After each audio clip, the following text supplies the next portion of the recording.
এটা নরে বেড়াই। ধন্যবাদ ধন্যবাদ, সত্যি সুন্দর হয়েছে। স্বাগতম। জিনিসটা পিচ্ছি কিন্তু খুব সুন্দর।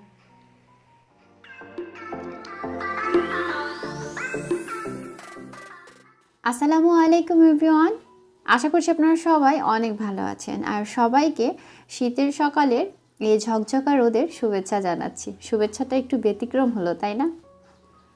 আর আজকের ভিডিওটা আমার জন্য অনেক বেশি স্পেশাল, আর সেই স্পেশালটা অবশ্য আপনাদের ভাইয়াই করে দিয়েছে। তো আজকের ভিডিওটা দেখলে আশা করি আপনাদের ভালো লাগবে, আর আপনারাও আমার সাথে আমার সেই স্পেশাল মুহূর্তটা এনজয় করতে পারবেন। ঘুম থেকে ওঠার পরে বাহিরের এই শীতের বেলা যেমন মৃদু একটা বাতাস থাকে আর হালকা রোদ থাকে, এই ওয়েদারটা আমার চমৎকার লাগে। তো সকাল সকালই আব্বু হচ্ছে বাজারে গিয়েছিল, তো বাজার করে নিয়ে এসেছে। আর আব্বু অবশ্য মাছ ভালো কিনতে পারে, বিশেষ করে ইলিশ মাছ আব্বু অনেক ভালো কিনে। আর আফিফের আব্বু সব মাছ মোটামুটি ভালো কিনতে পারে, কিন্তু সে ইলিশ মাছ কখনো ভালো কিনতে পারে না, এটা হয় না আর কি, তার জানি না কেন। তো সেই মাছগুলোই মানে ম্যাক্সিমাম সবগুলোই কেটে নিয়ে এসেছে, ইলিশ মাছটা শুধু কাটেনি, আর সাথে তেলাপিয়া মাছ এনেছিল ওগুলোও কাটেনি। তো সেগুলো আম্মু বের করছিল, আমি একটু ভিডিও করলাম, তারপরে তো একটু কোটা বাছার কাজে হেল্প করলাম। আর আসলে শীতের এই সিজনটায় আমার আসলে ঠান্ডা একটু লেগেই থাকে, তো আমার কণ্ঠটা সবসময় একটু ভারীই শুনবেন, তো এই বিষয়টা একটু স্কিপ করবেন আর কি। তো তারপরে হচ্ছে আম্মু আর আমি মিলে হচ্ছে শাক কাটছিলাম। আর এই যে আপনাদের আফিফ বাবাইও পাশে আছে, সে সর্বক্ষণ এভাবে ঘুরে ফিরেই বেড়ায় আমাদের সাথে। আর এই যে দেখেন সে খেলছে, ভাবলাম আমাদের শাক কাটার ফাঁকে তাকে একটু ভিডিও করি।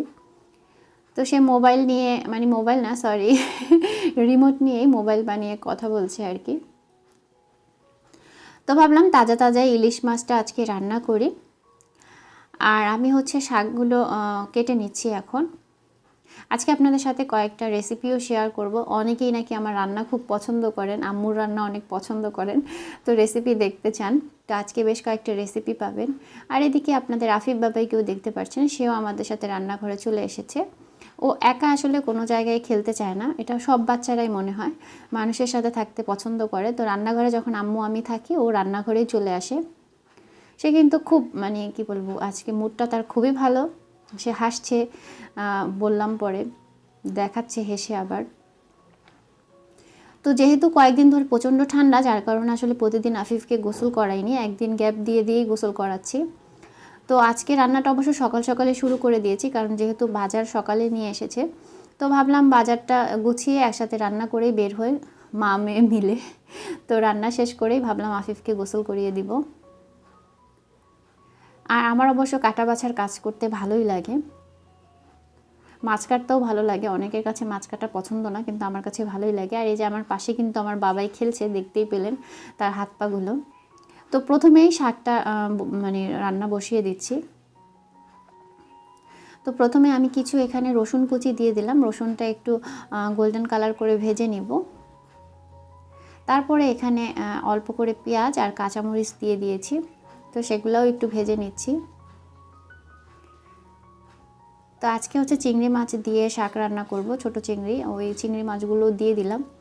আর রাফিফের আব্বুর মতে চিংড়ি মাছ দিয়ে নাকি তাকে ঘাস বা যে কোনো পাতা ভাজি করে দিলেও সে খেয়ে ফেলতে পারবে, যদিও সে শাক খুবই পছন্দ করে। তো এই জন্য, আর চিংড়ি মাছ সাথে থাকলে তো কথাই নেই। আজকে দুপুরে খাওয়ার সময় কথা বলছিল, তাই সেই কথাটা এখন বললাম আপনাদের। তো যাই হোক, আমি এখানে পরিমাণ মতো লবণও দিয়ে দিয়েছি, আর শাকগুলো দিয়ে দিলাম। এখন ঢাকনা দিয়ে ঢেকে দিব, যাতে একটু শাকগুলো হাফ সিদ্ধ হয়ে যায়। এই ভিডিওতে আমি আমার কয়েকজন ভিউয়ার্সের নাম বলছি, যারা রেগুলার আমাকে কমেন্ট করেন। যেমন তাদের মধ্যে রয়েছে মানিশা ইসলাম আপু, যে আমাকে রেগুলার কমেন্ট করেন। তারপরে আছেন জয়নাল ভাই আইডি থেকে একটা আপু কমেন্ট করেন। তারপরে হচ্ছে লিমা সাদিকা আইডি থেকে একটা আপু কমেন্ট করেন। তো এরকম আরও অনেকেই আছে। তো আমার মানে মাথায় এখন যাদের নাম আসছে তাদের নামই বলছি, আস্তে আস্তে ভিডিওতে সবার নামই বলবো, কেউ মাইন্ড করবেন না। আর এখন আপনাদের সাথে টমেটো দিয়ে খুব মজার একটি রেসিপি শেয়ার করছি। আই হোপ কম বেশি সবাই খেয়ে থাকেন, তারপরও শীতে অবশ্যই ট্রাই করবেন। তো এখানে কিছু টমেটো কেটে দিয়েছি, সামান্য লবণ, তারপর কাঁচামরিচ, পেঁয়াজ আর সব রকমের গুঁড়া মশলা একদম অল্প পরিমাণে একটু একটু করে দিয়ে নিচ্ছি, হলুদ, মরিচ, ধনিয়া আর জিরার গুঁড়ো। তো সেগুলো দিয়ে এখন একটু ভেজে নিব। এখানে কিন্তু আমি কোনো তেল দেইনি। তো এটা কিন্তু গরম ভাতের সাথে মানে খুবই ভালো লাগে, আমার তো মনে হয় একদম জমে যায়। আর যে কোনো তরকারির সাথেও একটু করে নিলে খুবই ভালো লাগে।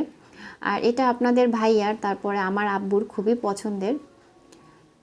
তো এখন সামান্য একটু পানি দিয়ে দিচ্ছি এবং ঢাকনা দিয়ে ঢেকে দিব এটা সিদ্ধ হওয়ার জন্য। তো সিদ্ধ হওয়ার পরে তারপরে বাকিটা দেখাচ্ছি আপনাদের। আর এই ফাঁকে কয়েকটা আপুর নাম বলি, সেটা হচ্ছে সাদিয়া আপু, সুরাইয়া মণ্ডল আপু, তারপরে হচ্ছে নাসরিন হোসেন আপু। তারা তো রেগুলার আমাকে খুব সুন্দর সুন্দর কমেন্ট করে। তো এরকম আরও অসংখ্য আপু ভাইয়ারা আছেন, সবার নামই আস্তে আস্তে বলবো। আর বিশেষ করে অনেক চ্যানেলের আপুরাও আমাকে কমেন্ট করেন, তো তাদের নামটা আমি চ্যানেল সহ এক্সাক্ট বলবো। তো এখন এই মুহূর্তে বলছি না, কারণ যদি কারো চ্যানেলের নাম ভুল বলি এই জন্য আর কি। তো এরপর থেকে ভয়েস ওভার করার আগে নামগুলো লিখে নিব, তাহলে বলতে আরও বেশি সুবিধা হবে। আর এদিকে হচ্ছে টমেটোটা ভালো মতো সিদ্ধ করে নিয়েছি আর একটু ম্যাশ করেও নিয়েছি। আর এখন একটা ফ্রাইং প্যানে অল্প পরিমাণ তেল দিয়ে এখানে একটু রসুন কুচি দিয়ে দিলাম। রসুনটা ভালো মতো ভাজা হয়ে গেলে তারপরে এর মধ্যে হচ্ছে টমেটোর যেই চাটনিটা করেছি সেটা দিয়ে দিলাম। তো এখন এটাকে হালকা 2-3 মিনিটের মতো তেলের মধ্যে একটু ভেজে নিব। আর রসুনের জন্য খুব আলাদা একটা ফ্লেভারও এখানে অ্যাড হয়। আপনারা চাইলে এখানে 2 ফালি শুকনো মরিচও কিন্তু দিতে পারেন, তাহলেও কিন্তু ভালোই লাগবে।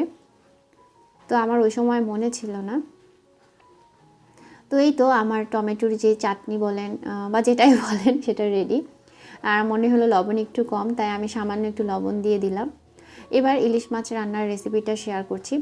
আসলে সরিষা ইলিশ ঠিক বলবো না, তবে আজকের ইলিশ মাছে অল্প পরিমাণ সরিষা দিচ্ছি, কিন্তু ফুললি বেশি পরিমাণ দিয়ে সরিষা ইলিশ রান্না করছি না, নর্মালি রান্না করছি আর কি। তো তেলটা একটু গরম হয়ে গেলে এখানে হচ্ছে দিয়ে দিলাম পেঁয়াজ বাটা, তারপরে কয়েক ফালি কাঁচামরিচ। আর আমরা আসলে তরকারিতে একটু কাঁচামরিচের পরিমাণ বেশি খাই, ভালো লাগে আর কি কাঁচামরিচের ফ্লেভারটা। তো এখন অল্প হলুদের গুঁড়া আর হচ্ছে শুকনো মরিচের গুঁড়া দিলাম, আর সামান্য একটু ধনিয়া গুঁড়া দিলাম, কারণ ইলিশ মাছে আসলে বেশি মশলা দেওয়ার প্রয়োজন হয় না।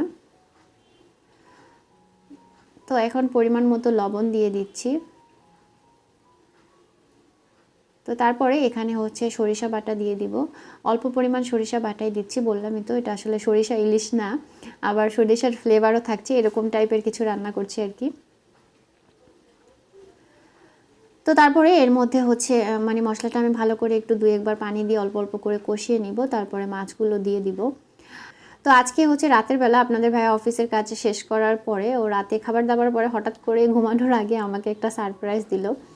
তো সেই ভিডিওটা আজকে সরাসরি আপনাদের সাথে শেয়ার করব। ও ওর মোবাইলে হচ্ছে ভিডিওটা করেছিল, তো আমি আবার নিয়ে নিলাম যাতে আপনাদের সাথে একটু শেয়ার করতে পারি আর কি। তো এদিকে এই যে আমি মাছগুলো দিয়ে দিচ্ছি, তো মাছগুলো দিয়ে ভালো মতো কষিয়ে নিব। আর ও মাঝে মাঝে এই কাজটা করে, এভাবে আমাকে সারপ্রাইজ দেয়। তো সবসময় এটা হচ্ছে ও যেহেতু ভিডিও করেছে তাই আপনাদের সাথে শেয়ার করতে পারছি। আর অন্যগুলো একদম হঠাৎ করে হয়, তখন ও নিজেও ভিডিও করে না বা জানা থাকে, আমি তো জানিই না, কারণ যেহেতু আমি সারপ্রাইজ পাবো আমি কীভাবে জানবো। তো যাই হোক, সেই জন্য আর মানে শেয়ার করতে পারি না আপনাদের সাথে।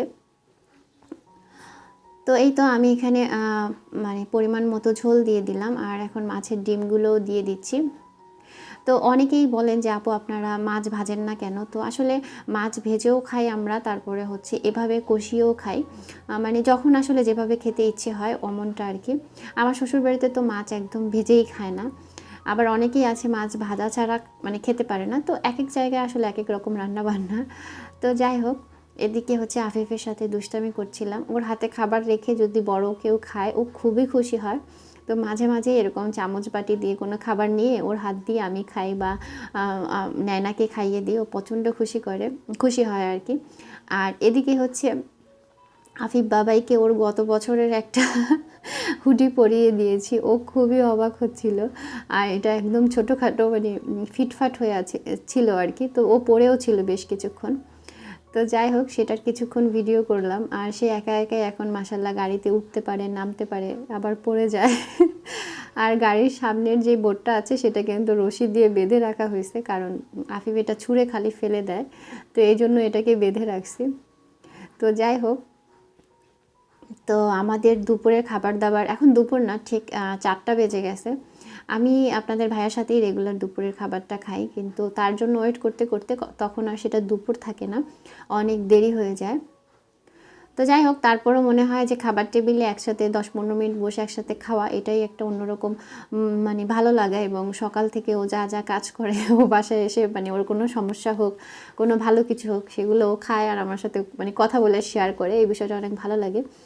তো এই জন্য আমিও একা একা খেয়ে ফেলি না, বসে থাকি ও আসুক, কারণ আমার মনে হয় কথা বলে শেয়ার করে ফেললে নিজের ভিতরটা অনেকটা হালকা হয়ে যায় এবং নতুন করে একটা কাজে আগ্রহ বাড়ে আর কি। তো এই জন্য বসে থাকি যে ওর কিছুটা হলেও কাজের যে চাপটা বা কথাবার্তা বলে সেটা শেয়ার করে কিছুটা হালকা হবে। তো এই তো আমরা খেয়ে নিচ্ছি। আর আমাদের ক্ষেত্রে ও হচ্ছে মানে সবসময় মাছের পিঠের দিকে যে অংশটা সেটা খায়, আর আমি পেটের দিকের অংশ পছন্দ করি, কারণ আমি কাটা বাছতে খুবই অপছন্দ করি বলতে হয়। তো ছোটোবেলায় এই জন্য ইলিশ মাছ খেতাম না কাটার ভয়ে। আর ও আবার ইলিশ মাছের ডিম খেতে খুবই পছন্দ করে, তো আমি ডিমটা ওকেই দিয়ে দিয়েছিলাম সম্পূর্ণ। তো আবার জোর করছে যে একটু নাও, তো এই জন্য নিলাম। তো যাই হোক, আলহামদুলিল্লাহ আজকের খাবার দাবার খুবই মজা ছিল, নিজে রান্না করেছি সেই জন্য না, সত্যিই ভালো ছিল। তো তারপরে হচ্ছে বিকেলবেলা না, ঠিক সন্ধ্যাবেলা খাবার দাবার শেষে হচ্ছে আমি শাড়ির কাজগুলো করছিলাম। আফিফ একটু ঘুমিয়েছিল, আফিফ আজকে একটু দেরিতে ঘুমিয়েছে আর কি।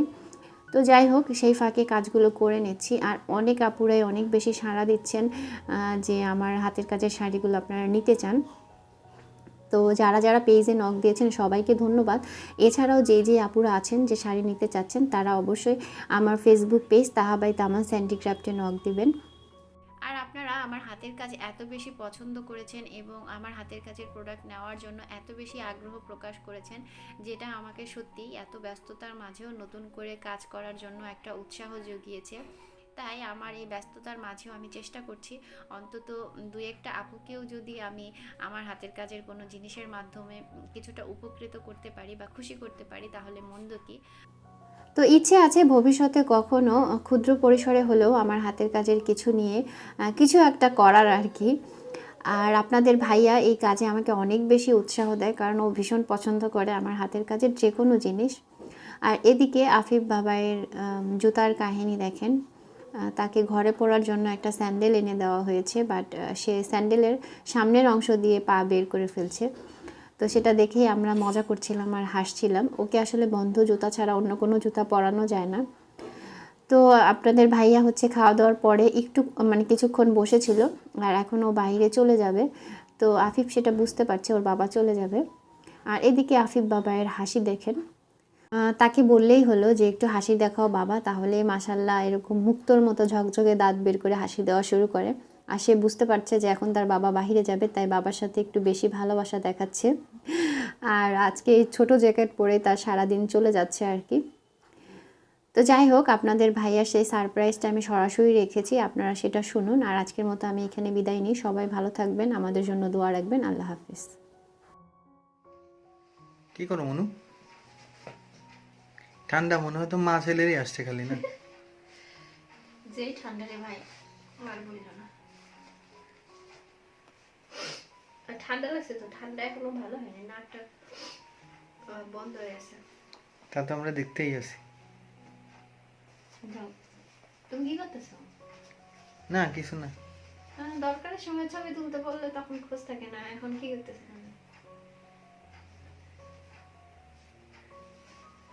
না তোমার জন্য একটা গিফট আছে তো। গিফট না দাও। না সিরিয়াসলি, না হাত দাও। কিসের হাত? দাও। আমি ডস নিতে রাজি না, দাঁড়াও ছেলের শোয়ানি। দশ না সিরিয়াসলি ধরো। দাঁড়াও, ওরে পড়াই নি কেন, ও উঠে যাবে, দাঁড়াও 1 মিনিট দাঁড়াও। ওই অর্ধেক নেংটা রেখে কি আমি ই করবো? পোলা আজকে যেরকম দিছে কিচ্ছু হবে না। ওলা ক্লান্ত। ধরো ধরো। কি আব্বু কি আনছে? আব্বু তুমি জানো কি জিনিস? ওরে বাবা, কি জিনিস? খোলো। বলে চট্টগ্রাম ভাষায় কি যেন বলে, কি জিনিস, কি যেন বলে, ইন কি জিনিস? ও আচ্ছা, ইন কি জিনিস। সিরিয়াসলি ডস দিবা না তো? কিছু না, এটা নরে বেড়া।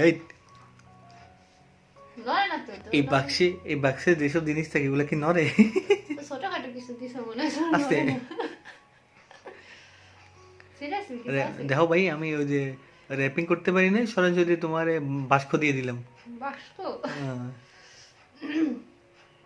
আমি যদি ডস খাই তা তোমার খবর আছে? এই আমি কি ডস দিই? তোমার সিলেট দিয়ে রস খাওয়াই দিব তেল, বুঝতে পারছো? একটু দেরি হয়ে গেছে যদিও, তুমি মাইন্ড খাইও না, আমরাই তো। সিরিয়াসলি? হ্যাঁ। কবে থেকে আবার কি বলে, এটা কি জিনিস? কি জিনিস? থ্যাংক ইউ বাট কিসের গিফট? তুমি বলে যা গিফট তার থেকে বেশি নিয়ে নাও। অ্যানিভার্সারি একটু দেরি হয়ে গেছে যদিও, সমস্যা নাই, বললাম না একটু দেরি হয়ে গেছে। আগামী অ্যানিভার্সারি না এই অ্যানিভার্সারি? না মানে এত অ্যাডভান্স এখনো হইতে পারিনি। থ্যাংক ইউ অনেক সুন্দর।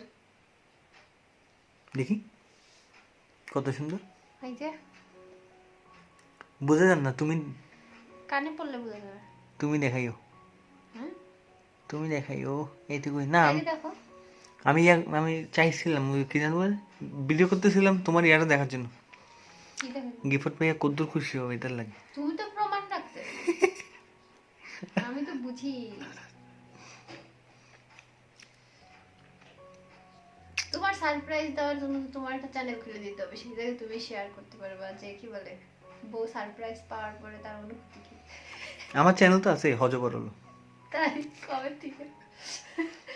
আচ্ছা সবাই মানে এটা যদি আপলোড, মানে এই কথাটা যদি দাও না, তো আমার দেখবা যে ওই ইয়ারা কি বলে ভাইয়া আপরে সবাই সবাই হজবর হলো, সার দেওয়া শুরু করবে। হজবর হলো খুঁজে বেড়াবে। না এছাড়া তোমার বড়দের চ্যানেল আছে, তুমি তো নাম বলতে দাও না, সেটা বলতে দিলে তো হতো। একটু পড়ি না, তারপর দেখো বাবা কি দিছে।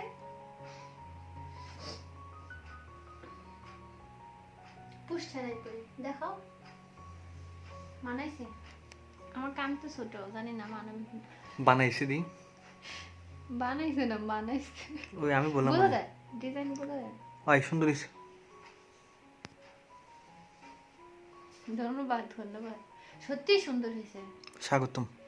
জিনিসটা পিচ্ছি কিন্তু খুব সুন্দর। Thank you. আমি পছন্দ করছি না ম্যাডাম, বুঝতে হবে না। আমার সাথে ঘুরতে ঘুরতে নিয়ে এখন পছন্দ করতে হবে। এখন বুঝি। থ্যাংক ইউ ছেলে আমার কিচ্ছু বুঝতেছে না। আমার আব্বুকে একটু দেখো, এই যে আমার আব্বুকে দেখো, এই যে বলে আজকে মাশাল্লাহ সেরকম ঘুম দিছে। আব্বুরে থ্যাংক ইউ দিয়ে দাও, হ্যান্ডশেক করে দাও, বলো ধন্যবাদ আম্মুকে গিফট করার জন্য। আই যাবো। ওকে টাটা।